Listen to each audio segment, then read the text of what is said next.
যে পরিবর্তনের কারণে আপনি চেয়ার পেয়েছেন সেটা অবৈধ হয়ে যায়। অতএব যেই গাছের আগায় বসে আছেন সেই গাছের গোড়া কাটবেন না। ওলামাদের কাছে আমাদের আবেদন, দয়া করে জাতিকে বিভ্রান্ত করবেন না। আপনি ইনিয়ে বিনিয়ে ন্যায়ের পক্ষে অবস্থান নিয়েছেন, ন্যায়ের পক্ষে অবস্থান নিলে আপনার খতিবি অবৈধ হয়ে যায়। জুলাই আন্দোলন যদি প্রতিষ্ঠিত না হয়, জুলাই সনদ, তাহলে আগের সংবিধান বহাল। তা আগের সংবিধান বহাল মানে বর্তমান নির্বাচন অবৈধ। পাঞ্জাবের জগতে একটি বিশ্বস্ত নাম, শাবাব এথনিক ওয়্যার। যে পরিবর্তনের কারণে আপনি চেয়ার পেয়েছেন সেটা অবৈধ হয়ে যায়। অতএব যেই গাছের আগায় বসে আছেন সেই গাছের গোড়া কাটবেন না। শেষ কথা, ওদেরকেই ভোট দিবেন। হে বাংলাদেশের নারী পুরুষ ভোটার ভাই বোনেরা, তাদের আশেপাশে কারা আছে তাদেরকে দেখে ভোট দিবেন।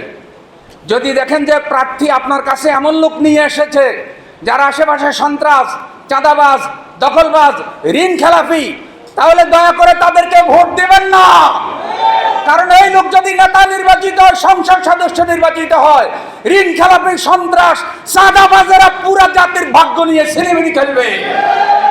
সুতরাং যাদের সাথে ভালো মানুষের সম্পর্ক, যাদের সাথে আলেম ওলামা আছে, যাদের সাথে ন্যায় নীতি ইনসাফ আছে, যাদের চরিত্রে দুর্নীতির ইতিহাস নাই, কলঙ্কের ইতিহাস নাই, তাদেরকে ভোট দেন।